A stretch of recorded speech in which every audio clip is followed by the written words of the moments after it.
So, welcome. And hey there, Ryan. Welcome. Know that everyone... Yeah, please, start with a question.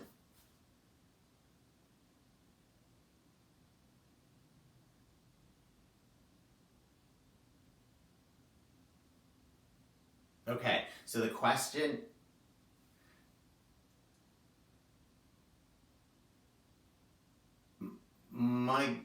Okay. Excellent question. Can I repeat the question just so that it's in the video too? Okay.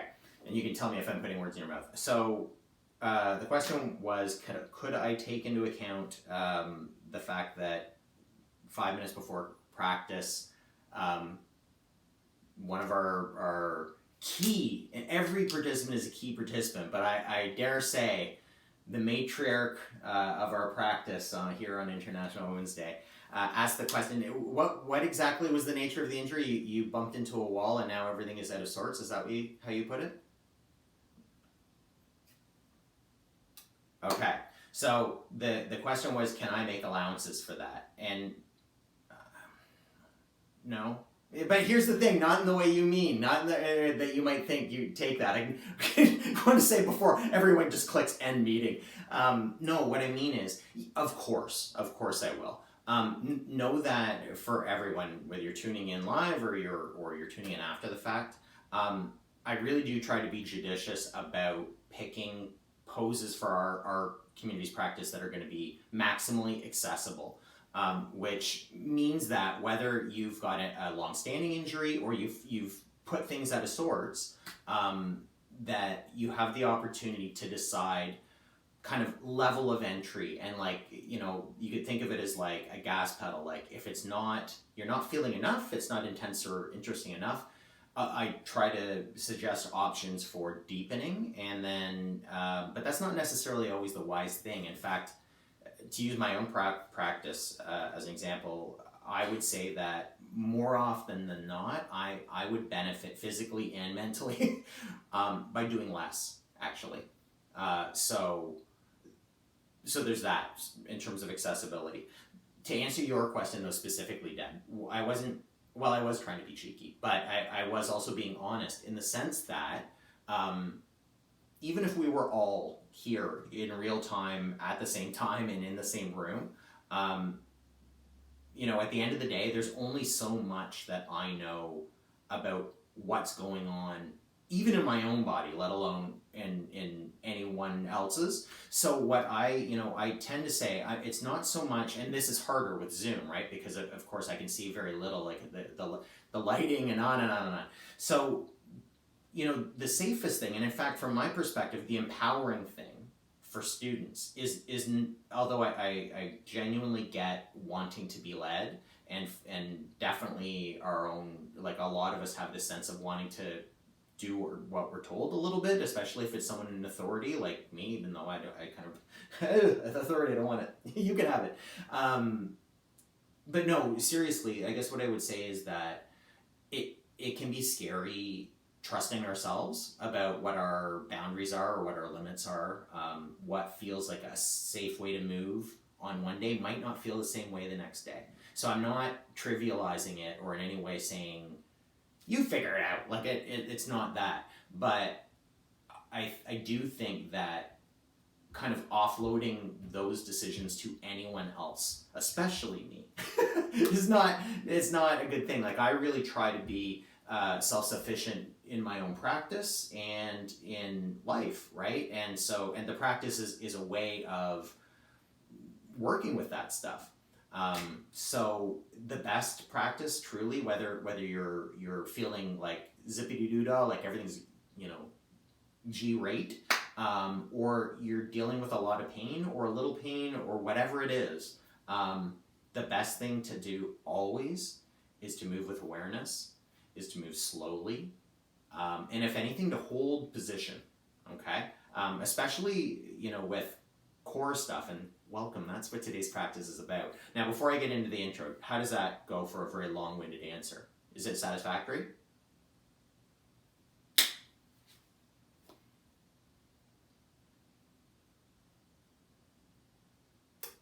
Good, okay. Well, and maybe, you know, I could speak to one of the other, Larissa's question earlier, if you don't mind me restating, because again, it's one that I wanted to share with people that might be practicing later. It's a really good reminder. The question was, how would I feel about, or that wasn't exactly it, but let's go with how would I feel about someone just watching the practice.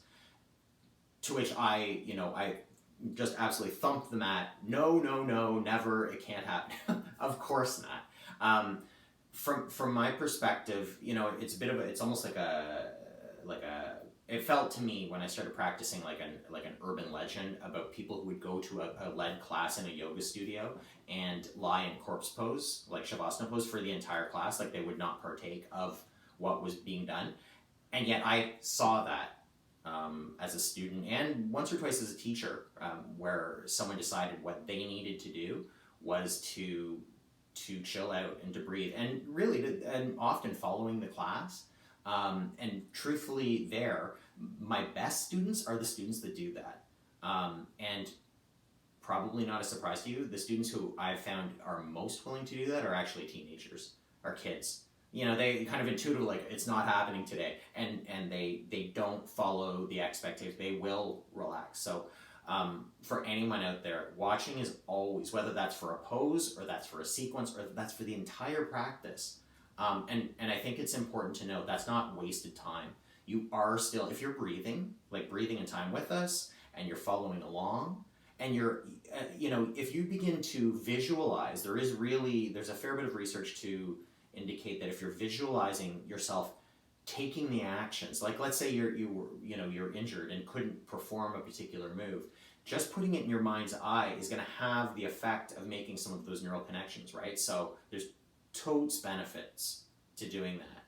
And also it's really important, again, further to the first question, for us to, for teachers should understand we're in, consent around touch anyway, or around people, the choices that students make, but not everyone's on the same page yet. So I think it's a really good practice, actually, in life, everywhere, to be comfortable, or at least to practice getting more comfortable, drawing boundaries, about what we're comfortable about and where we're not.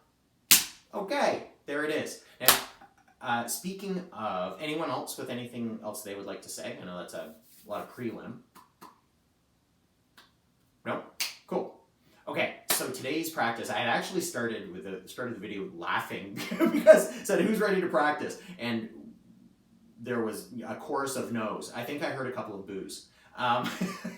Because today's practice is a core practice. And I just want to point it for the group. If you're looking to point fingers at me, this was it was by request. 2, the person who requested it is not here. It's awesome. This is how you get named to chair committees and so on. You're absent. Anyway, thanks, Kathy. We love you.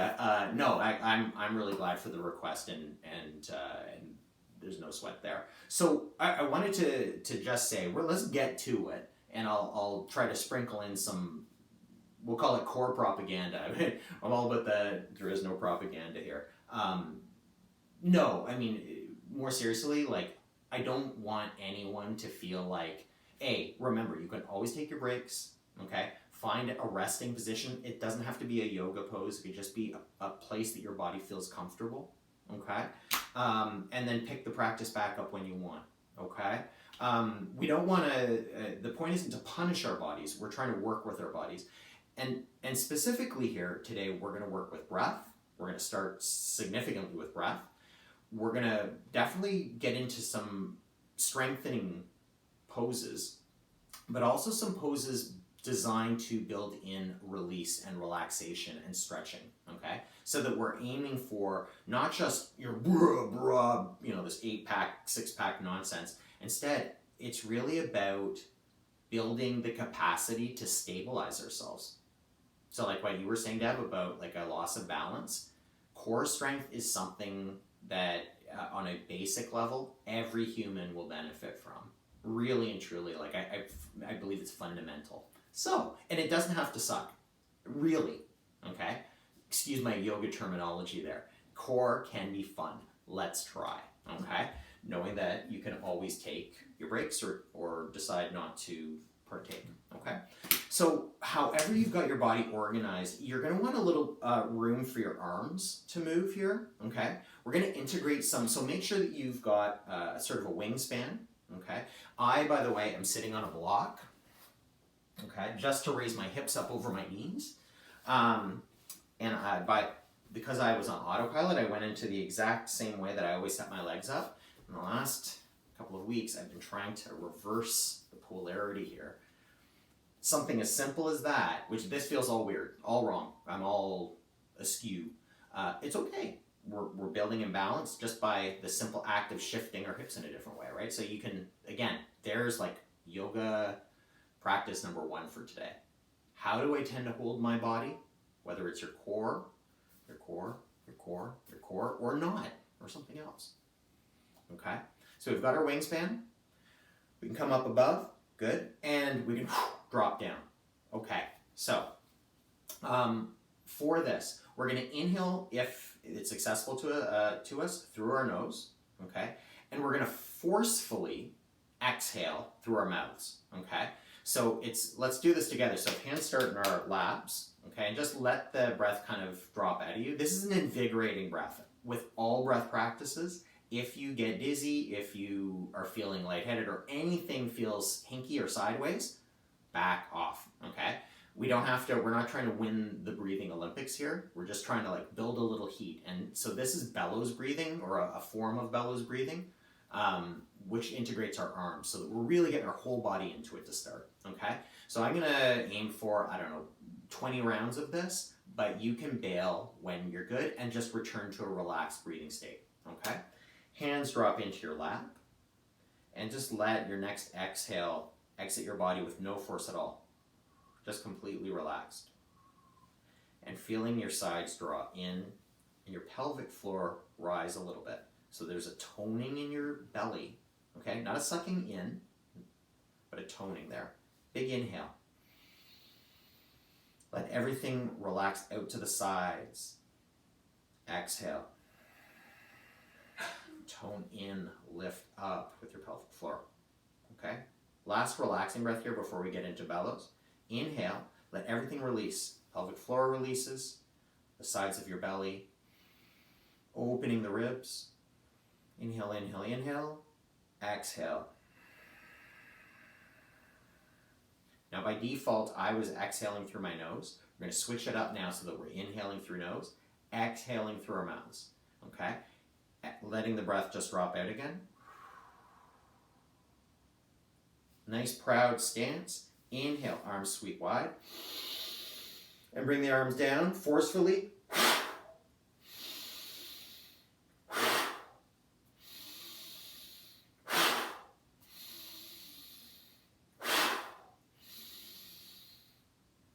So that's 5. If it starts to be too fast, too much, slow down.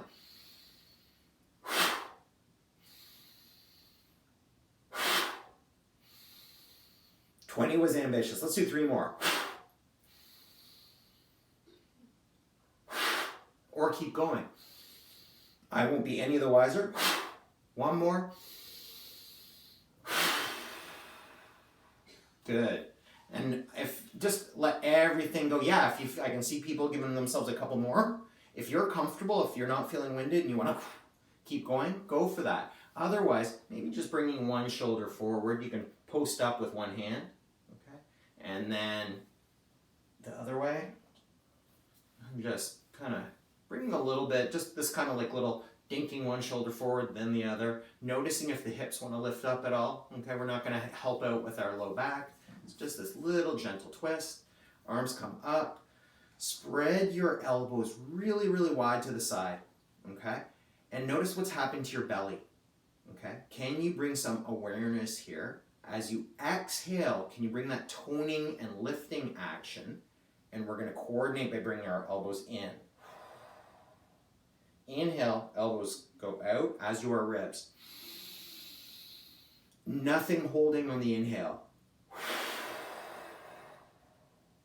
So this is a very, very slow bellows, okay? We're not gonna be so vigorous.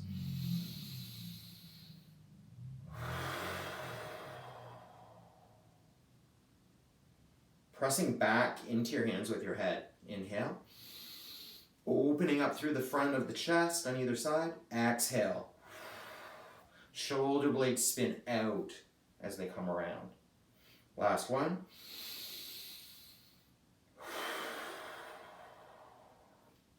Good. And then just a little, again, shake, let it go, maybe a little shake in the arms. Letting go, like literally shaking the energy out, just letting go of what we don't need. Okay. Very good. Now, throughout the rest of the practice, what I'd encourage everyone to do is, if possible, inhaling and exhaling through our nose, okay, or at least the inhale. I won't get into the science of why, but it's salutary, okay, and that's one. Secondly, really notice, and I was conscious of this, is the reason that we started our arms out was to really encourage this horizontal breathing, okay? Too often I think I'm actually guilty of this, is in cueing diaphragmatic breathing or belly breathing, because belly breathing is core. Like breathing through or with our belly is core. It's a core practice. See, core, not just work. So what we want to do is it's all about relax, and then imagine toning coming down from the low ribs and then up here. All of that, okay? Again, without excess tension, but just a drawing in, okay? And what we've got, if we've got our bodies in a quote-unquote straight spine, we don't have to overthink that. Just think about your ears in line with your shoulders roughly in line with your hips. If you're there, you're feeling stacked and stable, you're good, okay? That's the kind of breathing that we want to take on. The other thing that, because this is a core practice that I wanted to say at the outset, is that if your belly, you can just let your belly go, okay? Like let it be completely relaxed. And see, I'm giving it a little tap just so you can feel, or not feel hopefully, but hear that I'm just like, no toning here. And again, it's like our bellies are meant to come out a little bit. It's okay. Now, imagine that you were going to stabilize your core. How might we do that? I'm actually asking this, like just so it's not a one way. If you wanted your belly to be strong, or you wanted to be stable for some reason, and I get into this for some reason, well, anyone out there, what would you do you think? Like let's say for argument's sake there was something heavy that had to be lifted from the floor onto onto the couch or onto a low shelf. Like I had something here and I wanted to just like put it up there. What would you think is a good thing to do with our bellies to make that a safer action? Any ideas? Repeat the action. So you mean this? Okay, so practicing, good. But what with your belly specifically? Should you let it go? Should you pull it in towards your, like often in yoga we talk about like you'll hear yogis cue, pull in your belly towards your spine, like this kind of hollow body. Deb, were you waving or?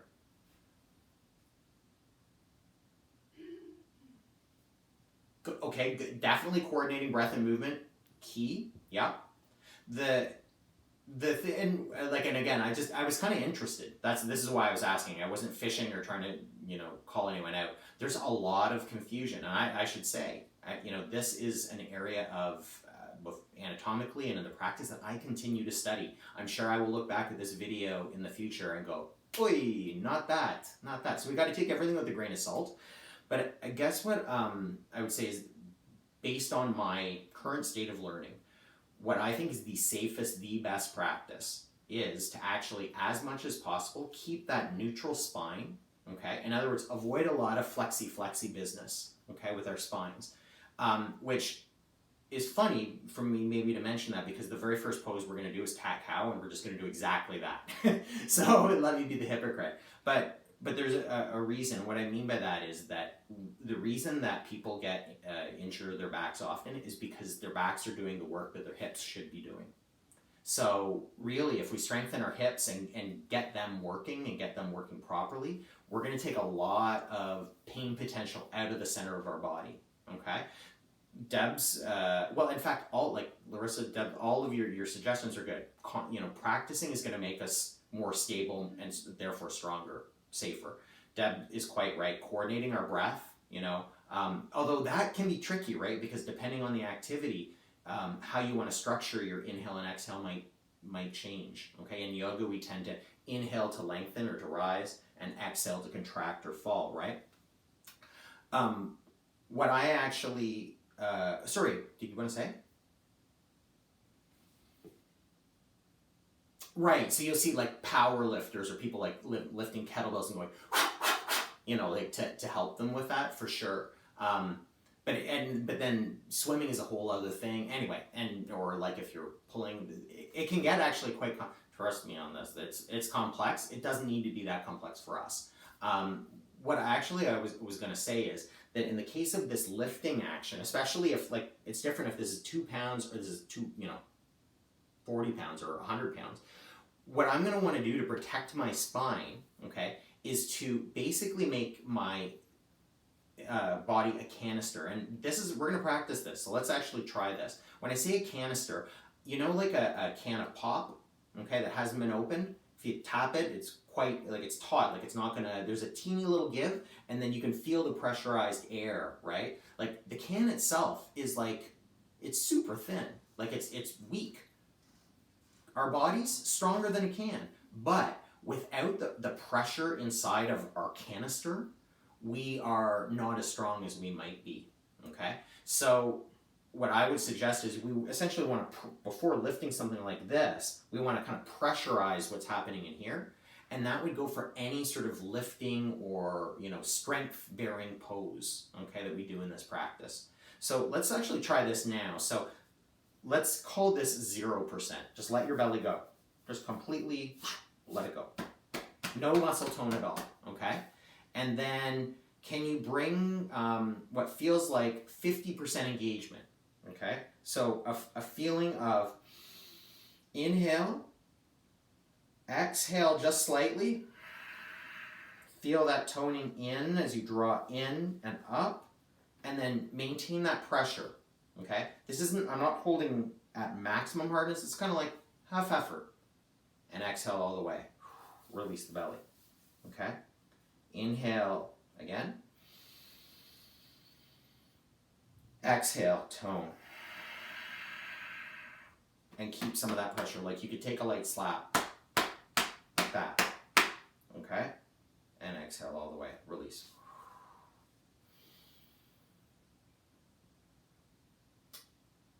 It shouldn't.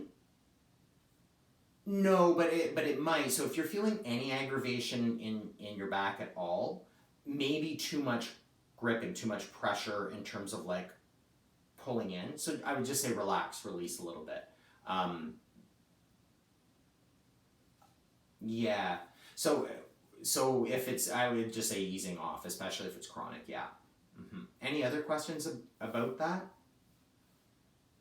So I guess what my point there is I realize I'm gonna come out of shot if I was to stand too high, but like you can see with like if I bend with like a bent spine and like pick up this block and my belly's all floopy doopy, this is a recipe for it'd be more like that. Okay, by habit I was trying to bring the work into my hips. My body knows intuitively what it should be doing. But if we do this and I'm all crunched over, loose belly, sore back. So what we really want to do is work into the hips, okay?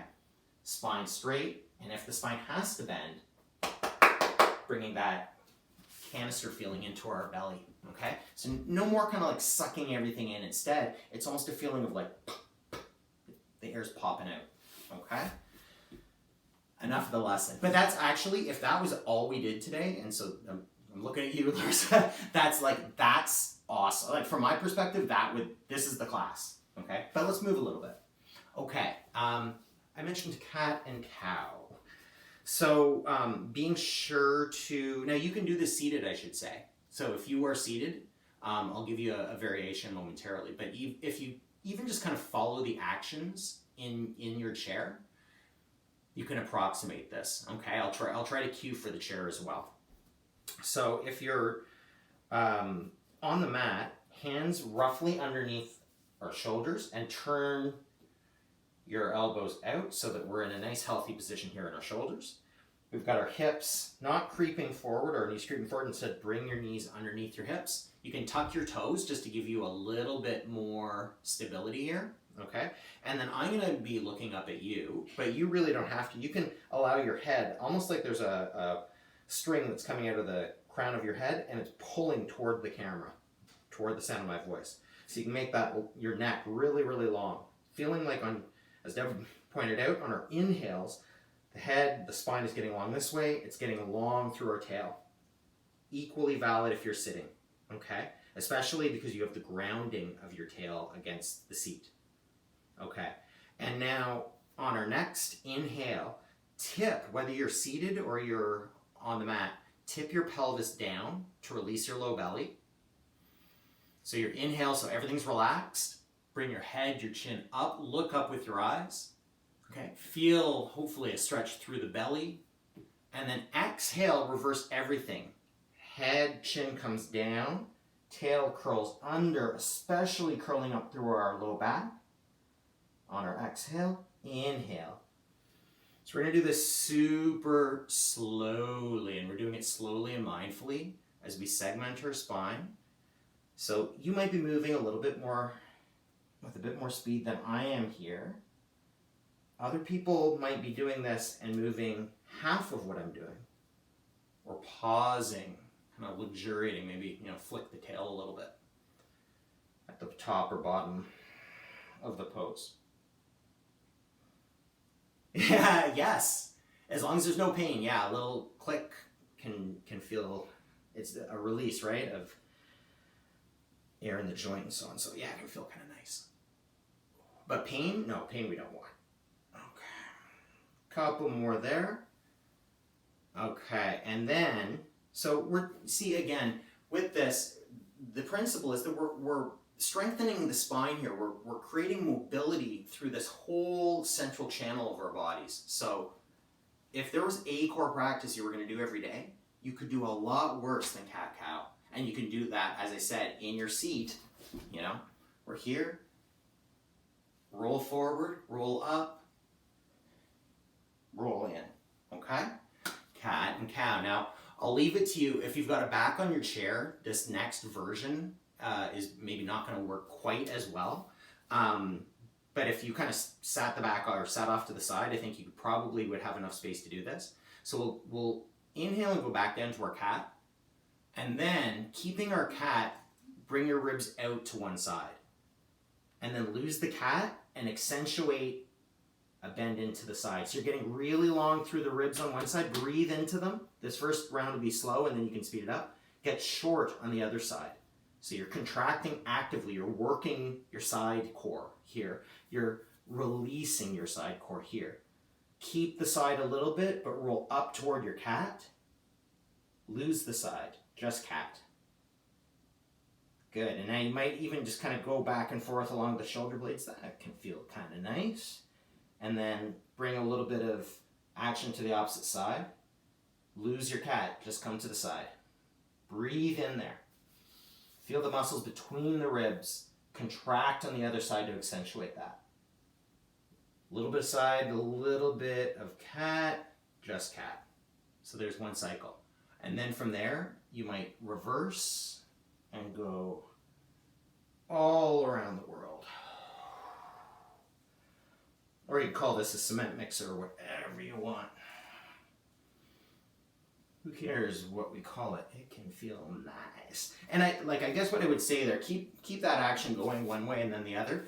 So if you were seated, I would say if you had your hands to the sides of your chair or kind of just off the side like that, and you were mixing it up, I guess you're more like churning butter in this pose than a cement mixer.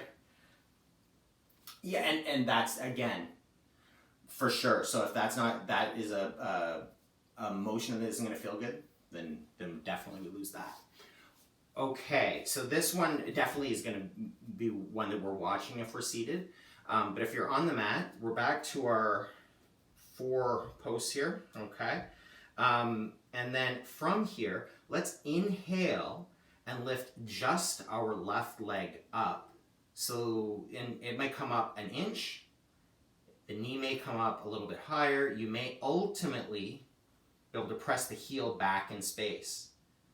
And we're just going to take one breath, relaxed breath, down into our core here. And notice, are you balanced in weight, one hand to the other? Okay. Exhale, bring the knee down. Inhale, other leg rises. Notice the tendency for your body to want to kind of dump over into the opposite hand. So can you balance those? And if you feel like the hip is turning open to accomplish the lift, can you turn the hip down at all? Press through the heel. And exhale, knee comes down. Okay. Now from here, inhale, right arm goes up. Exhale, it comes down. So we're really inhale. This is actually, it's quite challenging.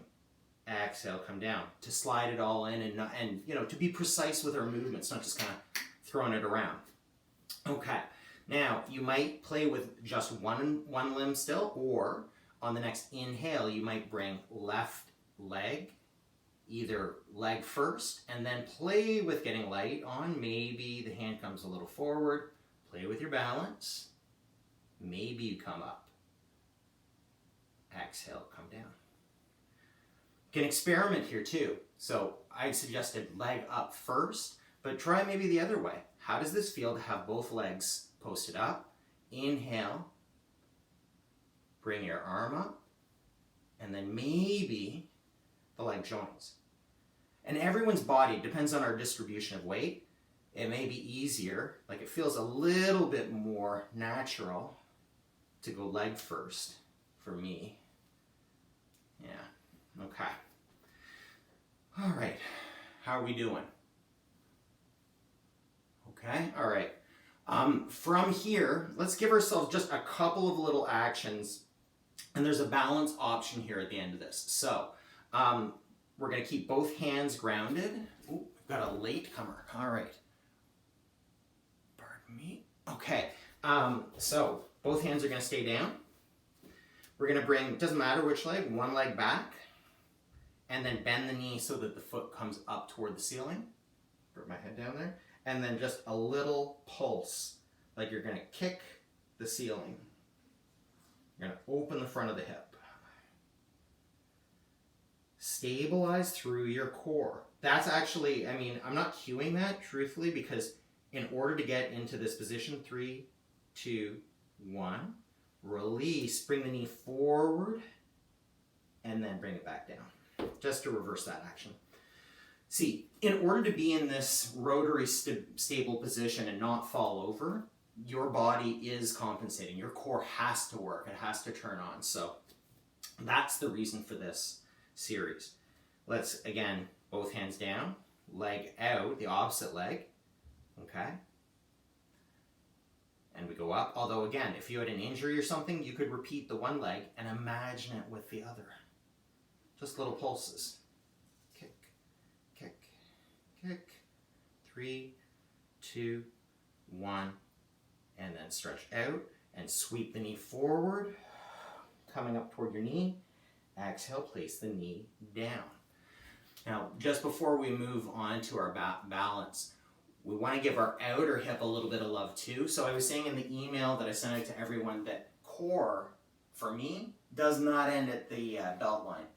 Definitely hips, hips, hips, okay? Super important. So what we're gonna do is from our stable tabletop position, we're gonna bring our leg, one leg out to the side, any amount. Now this action, this can feel like a lot, okay? So you can be here. Try not, again, to dump into your wrist, okay, or to shift your balance. Instead, bringing your knee up into fire hydrant pose, okay? And you don't have to be way up here peeing on the hydrant. You could be, it's a smaller hydrant. And come on back down. Okay, other side. Lift, inhale. Really trying to bring that knee forward if it's available to you. And stretch the leg out.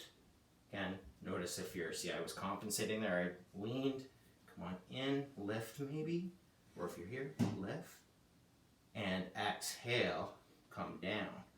Whew, and then just a waggle, letting your posterior just shift side to side, like shifting into the stretch a little bit. Okay, how are we doing? Oh, I said balance. So, one quick little balance here, and I just want to check our time. I'm not sure. Sorry, I'm coming at a shot here for a moment. Oh, we're okay. We still have a few minutes. Okay, so balance. So we're back. One last pose here in our tabletop. Okay, so we inhale and bring the left foot up, we'll say. Okay. And then from here, what we're going to end up trying to do is inhale again, lift the right arm up. Okay. And then bring the right arm down. And then you can play with turning the toes out. Okay. So that I've actually opened my hip up to the side. I'm accentuating that by bringing that up. And eventually what we'd be working toward is getting light in the left hand. And you can come into, see, so you can just kind of play with this. Playing with the balance, stabilizing through your hip and your core. All the work happening here. It doesn't look like much is happening. A lot is happening. Maybe the arm comes up. Maybe you look up. Whoa. And maybe you come down. Okay? So you can play with that. Opposite side. Lifting right leg. Left arm. Dropping both. And then lifting that leg again. Turning the toes. Maybe beginning to get a little lighter on the other hand. Knowing that both sides will be different. So this side for me feels a lot more stable. Interesting. And wherever you are, exhale, come on back down. And again, just a little waggle. Okay. Hopefully we've got a little, I can feel the kind of sheen of, I was going to say sweat, perspiration. So we're building a little heat here. From here, we're actually going to come down to our bellies. Or if we're on the mat, is belly an okay pose? How are we feeling about that? And I see that people have turned cameras off. That's totally cool, so that you don't have to be, surveilled while moving. Hey Deb, did Zoom kick you out? I'm assuming you're back. I'm assuming you're back. Hey. No worries, welcome back. Okay, so going onto our bellies, is that okay? Okay, so from here, we're gonna do a few different things, okay? Right here, just being in this position, by the way, and you can kind of prop yourself up. If this is comfortable, and when I say if, because the higher you come up here on your elbows, the more capacity for tension in the low back. But if this is a comfortable place to be, at least for part of your day, I think it's a great place to be in. It's a gentle little back bend. We can even bring our hands forward, bring our elbows roughly under our shoulders, we'll call them. Okay, and I'm going to work my hips back just because my shoulders had kind of snuck forward. I was in this like a little pinchy move, so I've just got to kind of shift back. All right, see? Everything nice and aligned. You are the Sphinx. So here, any amount, think about your sternum coming forward and up, but not into pain, okay? Truly with back bends, and this is an elementary back bend, Rome is not built in a day, and a practice is definitely not built in one go. So Larissa's advice earlier about repeated practice is the name of the game here. Better to be at what feels like optimally comfortable here. Okay, but this is a nice stretch for the front of our core. And in order to accomplish it, and if we get into other versions of this, like to bring our hands in to our ribs, you can try this now and hug the elbows in, shoulder blades coming gently towards the spine, and then pressing up ever so slightly into a cobra, gently. So if your breath goes like you're,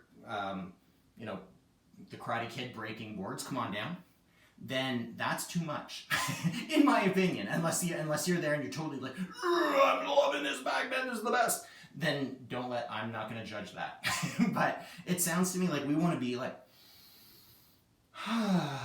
like that. And everyone, by the way, come on out of that bend.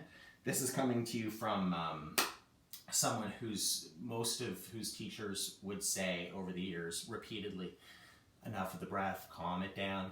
So I get the impetus to push, but we really want to be gentle with ourselves, okay?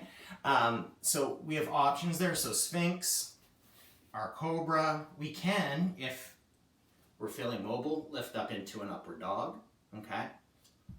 And then if this is accessible and if it feels good for you right now, so not everyone's going to want to come to this position, but you can find a downward facing dog, just one, just for a few breaths.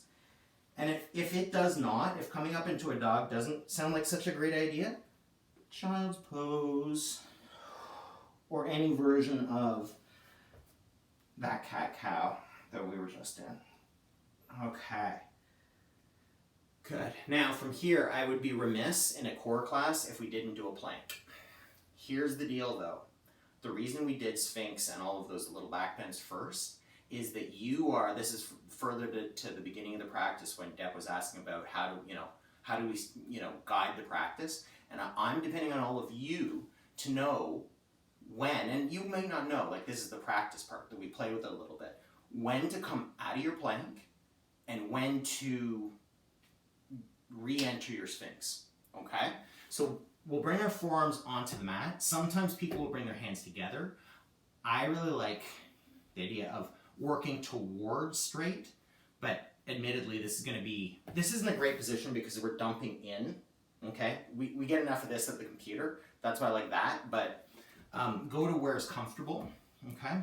And then step back into a plank here. You can also start in with knees on the ground. And if you're watching me and I've got both knees right now and you're saying, what a wimp, what is he doing? This isn't hard at all.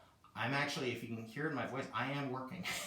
This is not easy. And you can actually accentuate it by pulling towards your tail or towards your belly with your hands without moving. And then the feeling of pulling, you can hear the shaking in my voice. This is with knees down, by the way. That's me pulling with my toes and my knees towards my face. So I'm literally like pulling both parts of my body toward one another. And then for me, it's time to come down. And I find my Sphinx. Okay?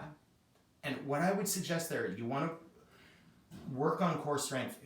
Forget about, 100 crunches or 10-minute planks. Play with that. Play to your limit what feels like, and know that the biggest thing that holds us back is our mind. Okay, is the emotional reaction of what's happening. So play with what feels kind of like the limits of comfort, and then take a back bend. Okay, and then maybe when you're ready, and not pressing up, like you can come and find a healthy way in like that into plank. Hold your plank like this. Okay, when you've had enough, come on down. Take a back bend. Okay, wrists bothering you, last variation. Okay, I'll transition, press back to a little child's pose. This is just so that we're not pressing up, because until you've got the core strength to do that safely, better to transition by a little press back, up, and then up, okay? What I was gonna say is, if for many of us, wrists are prohibitive here, so other than warming your wrists up, obviously, would be, and we've spent some time on our hands, even though we haven't gone kind of too deep into it. What I like is actually knuckles here, and specifically first two knuckles. I know that sounds counterintuitive. People say like, oh my gosh, knuckles, that's gotta be far worse. As long as you're not dumping down into your pinky side, like for me, this feels a lot nicer on my wrists. Right, yeah? Nice. Okay, so, and again, then the knees can come down, the hands can come back, you can lower yourself down, again, with some core engagement. And then press back to your child's pose.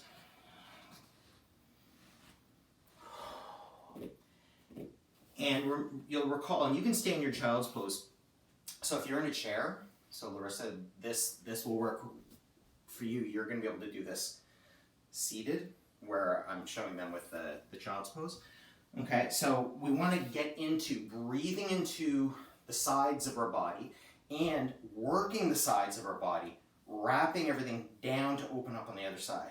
Okay, so we can do this in child's pose by first of all sitting our hips back towards our heels. Okay, stretching forward with our fingers, balancing those two actions, and then stepping our hands out to one side. Drop your armpit down toward the mat, any amount, like not into pain, and reaching especially with the left hand if you've turned to the right. Breathe into the left side ribs. Feel the right side ribs draw in. There's strength, and there's release. Come the other way. Inhale, stretch a little bit more. Stretch the hip out away from the fingers. Exhale. Drop in and release. And by the way, sorry, non-technical language. When I'm saying drop in, literally I was dropping my shoulder there toward the mat.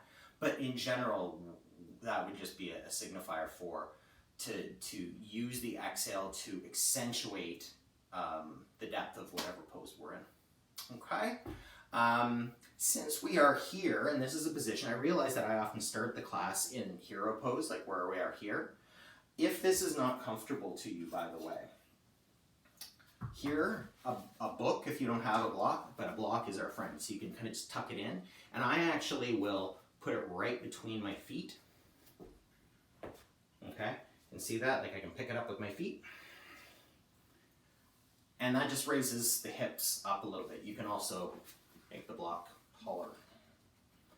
And just spending time, isn't it funny? This is supposed to be more accessible. Like for most people this would be. The top of my 1 foot cramped because it doesn't like being in this position, which is interesting because I don't go here. I don't need to. I can kind of be down and be comfortable here for a long time. So it's funny, right? Like we practice, we become our practice. So I'm very rarely here in this more, accessible, but because I haven't practiced it, accessible becomes inaccessible. So it's a good reminder there, just in the spur of the moment, to practice all the ways of doing things. Like if you want to, like if you're interested in moving and being in all the ways that you can be, then I say explore, okay? Sometimes the easy is actually be interesting. Okay, if you've got something under there, remove that. And just coming up to a kneel, okay? Again, I've got 2 mats here, and you can see you can turn your toes in. In fact, let's do this first.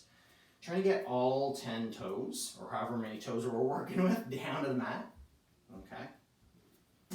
Notice that if you are stacked with your hips above your knees, this is going to be a lot less effort, okay? Notice too if you're dumping, okay, into your pelvis, so try to bring your tail down a little bit if you're kind of dumping forward like that. So we're just everything now nice and stacked, okay?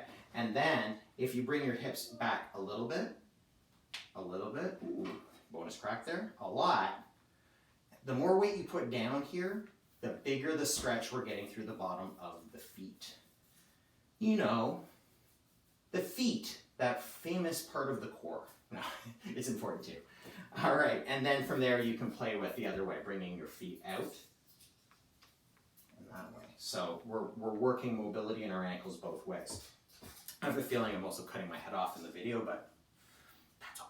All right, where was I going here? Right, and then from here, if you bring your hands out in front, I think most of you practice with me regularly know I'm an absolute fan of different ways to get up and down. So here's one. We can do this with hands on the mat, or if you had a little prop close by, it could be a chair or a couch, you can use it to just come up like that.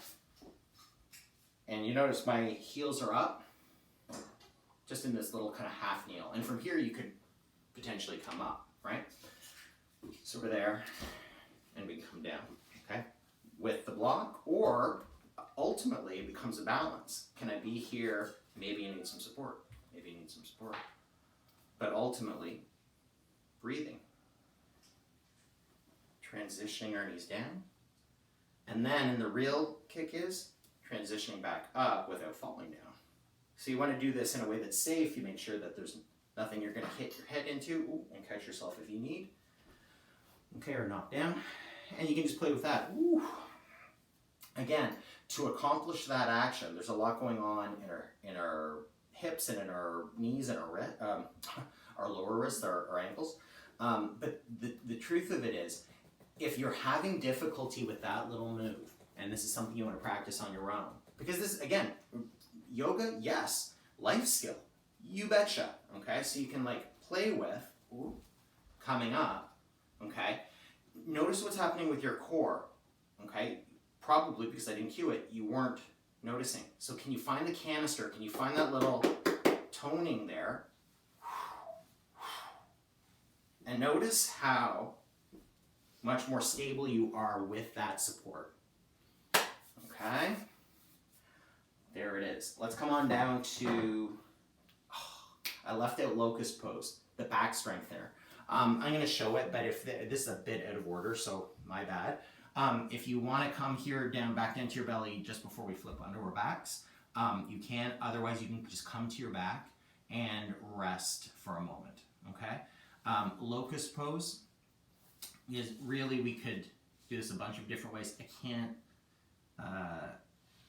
emphasize enough, we don't do enough to strengthen our back. When we think of core, it's all forward, it's all abs, and really, there's a lot going on back here. So, how do we get into that? Hands on the ground, brace them, and then lift one leg. You're gonna have to tone the leg to do that. Again, I'm lifting, I've got the range of motion, but this might be, in fact, start with an inch. Start with a couple of inches, okay? Try to make this about your glute, your bum, and your hamstring coordinating to lift the leg up, stabilizing through your belly, and then down. And you can just play with that action, kind of like the slowest elementary front crawl of all time, okay? Then with both legs down, you begin to lift one arm, the other arm, arm, arm, ultimately moving to inhale one arm and one leg, exhale down, inhale the opposite, and down, inhale, exhale, and ultimately, again, getting off of the ride whenever you've had enough, moving toward flying. Okay? Superwoman, right? International Day of the Woman. 3, 2, 1. There. And then come on back. Okay. From here, let's come onto our backs. You may already be there. And just arriving on your back in a way that feels comfortable and unhurried. Taking in how you're feeling at this point, bringing your feet wide as the mat and just allowing the legs to drop out to one side. And then up and down the other. And we're not forcing anything here, it's just a really chilled out windshield wiper. Wiping away the worries, the stress. Actually, just wiping away any loose energy we've got in our physical bodies here, letting it go. Okay, and also this could be just drop and stay on one side. Let's do that.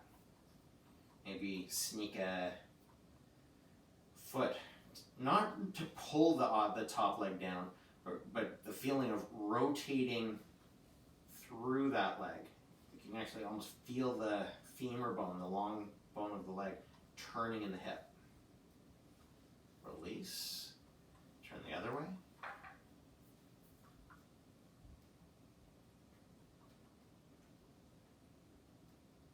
Again, there's so many hip openers in yoga that are all about externally rotating, opening the hip that way, and we don't get enough of this action. That's big fan of the unsung heroes or internal rotators. Okay, from here, let's bring both feet up onto an imaginary chair. Okay, if there is a more in-depth version of a spinal twist that you would like to do and you know how to go there, awesome time to go there. Otherwise, we're going to take both hands and arms and ground them and brace with your belly. Okay, we're going to come to our twist with a little bit of gentle action. We're not going to ramp things up again. We're just easing in. So come down what feels like about halfway, half of your range of motion, and then come back up, rocking the hips. Go the other way. Use your hands, your arms to stabilize. Use your core to shift your body. Okay, drop down, maybe a little bit further. And then as you come back up, the feeling of lifting up with your hip and the side of your body. If that makes sense. And drop down. Squeezing those legs together. Pulling up. And then last time we're going to come down. And when you go further here, okay, there are a couple of options. You might bring a block or a pillow or something to bring the ground up to you, or if that's not handy, okay, you can see I'm able to, I've got a range of motion now in this pose that I can keep my shoulder down, okay, but if this pops up like this, that's okay, okay. We can ground both of our legs, and then ideally we would prop up just so it's not hanging here in space, okay? Or we do it this way, shoulders down, and then we prop our legs. Okay, let's move to the other side. There was some imagining there, and you may have to look at the look at the recording after to see exactly what I was referring to, but hopefully the cues made sense. I'll let you shout at me after and let me know if not. Okay, let's exhale down the opposite way, so squaring off our twist. Now, isn't this interesting? See, I've got less range of motion. This side, I'm not as easily down. I might be able to exhale. See, you notice I'm not forcing this. This is like, it's like about as wise as like yelling at a tree to grow. You just want to be nice, be relaxed and chilled out about it, and see, with successive exhales and just gentle coaxing, I'm actually not quite down, but I'm close. And again, it's not really about me getting down. Where's the restriction here? I am tight through my left front of my chest. That will be different in every body. We all have our kind of our areas of openness and our areas of restriction. Part of the practice is learning our bodies. And release and come back up. Okay. One little bridge here just to release I can feel it, I'm probably not alone in this, tension in the front of the hips. Let's bring our hands, fingers pointing to the ceiling, thumbs pointing back towards our ears. Elbows hugged in, not right up against our bodies, but close, okay? And then feet, what feels like underneath our knees. Often people will reach with their fingers to tickle. That doesn't account for a different arm length and a whole bunch of other stuff. So let's just make this an intuitive thing. Move your feet around. What feels like the right spot, balanced and normal? Yep. Okay. Good. Now, then from there, on the inhale, gentle, relaxed inhale. Begin to lift the hips up. Up, and press into your triceps. Lift up higher. Maybe sneaking your arms underneath to bind, maybe popping up a little bit more onto each shoulder blade. Not splaying like I am just doing there intentionally, the knees out. Hug them in like they're magnetized. Opening up through the fronts of the hips. Not turning our heads here. And then hands come out, exhale. Allow that all to come down slowly. Last movement here before we come into our final rest. Bring one knee in and give it a hug, and then release it. Bring another knee in and give it a hug, and then release it. And by the way, is our core. Bring both knees in. Give your core a hug. You can stay here or just a little rock from side to side. Ooh, or a lot. Okay, and then unbinding, releasing, letting everything turn out. Releasing the breath. Finding a comfortable position, whichever position is comfortable for you today.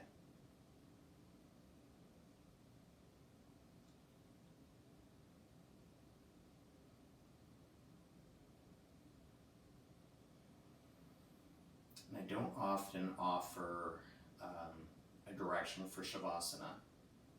And ideally I wouldn't even do that now, but I'm going to anyway. I'm going to break the rule.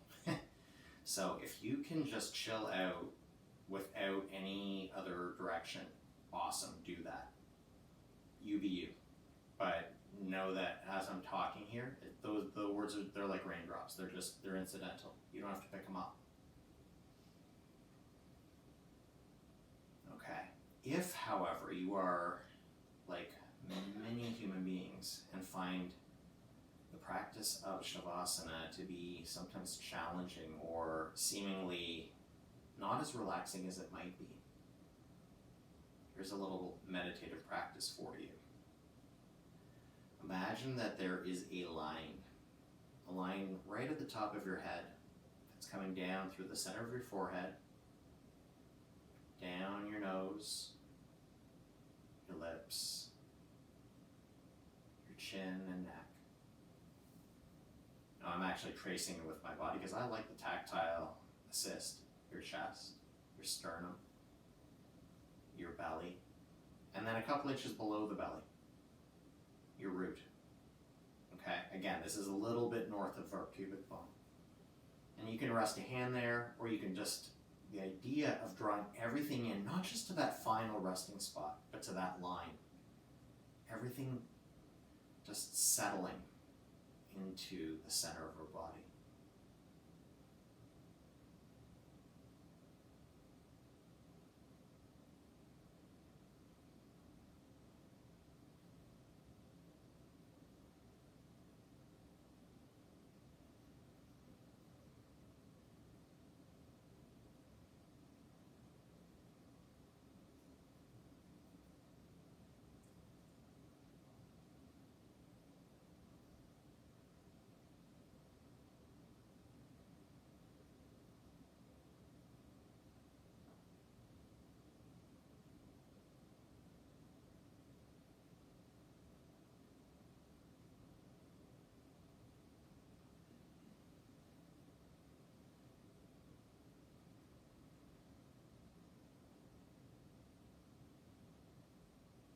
If you are listening to this practice at some point in the future, you're listening to the recording, at this point you could just pause the video and extend the relaxation for as long as you want. I encourage you to do that.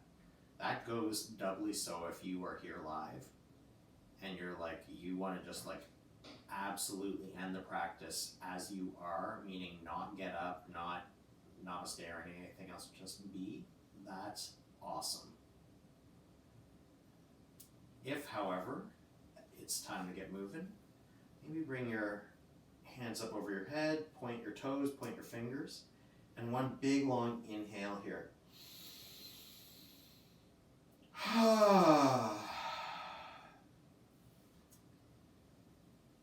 Just as a variation for me today, I'm going to bring myself up into a little dead bug.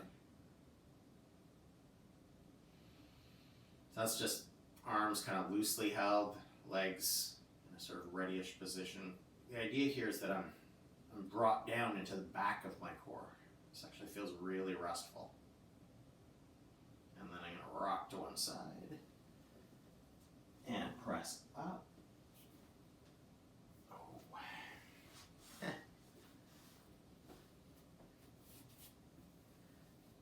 There you are. So, and as I said earlier, changing up a pattern, sitting in the way that doesn't feel quite as natural. Not everything has to be a practice, but that's where I'm at. Draw your attention inside. We all have distractions around us, and that's okay. Take that as read. So you're drawing in, withdrawing your senses from the room, and instead getting in touch deeply with yourself. Thanking yourself for the practice. Thanking each other. My thanks to all of you. If you close the practice with namaste or peace or thank you or be well or whatever you do, let's do that now. For me, as always, peace in. Peace of your core today leads to peace out. I really hope you have good use of all of that. That was a bunch. There was some learning there. There was some moving there. There's a lot of breathing. Yeah. Oh, I realized I ditched the glasses partway through. Can't see.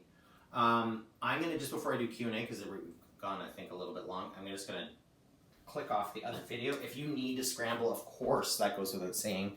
But bye, everyone.